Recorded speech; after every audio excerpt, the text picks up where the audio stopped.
Hi, my name is Esteban Salas. I am a PhD candidate in history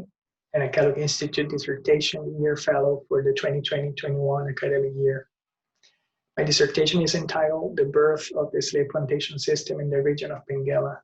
Angola, from the 1760s to the 1860s, and focuses on one of the periods of major transformations in Africa before the 20th century, the height of the transatlantic slave trade. It demonstrates how the birth of the slave plantations started in West Central Africa since the 1760s, 100 years before historians have argued its consolidation in the second half of the 19th century.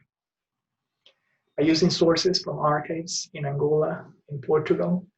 I show that colonialism and slavery, two main features of the plantation system, expanded already in the second half of the 18th century. I examine how individual capture in colonial settings, as opposed to the enslavement of war prisoners or raids, became the main method of enslavement, and how women and children were especially affected. In response, local peoples fled individually or in groups, not only away from areas of intense enslavement, but also within those same areas, defying colonial control and becoming a central method of resistance to captivity and forced labor.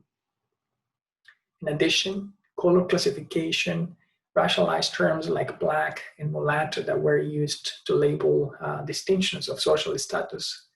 became a tool among local populations to fight enslavement, re-enslavement, and deportation to other parts of the world.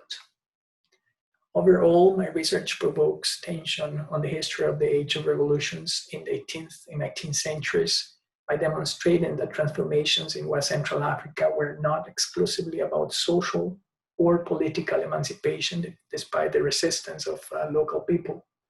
but foremost about the expansion of captivity, forced labor, violence, and colonialism, giving shape to the birth of the slave plantation system and setting the ground for contemporary global histories of this region.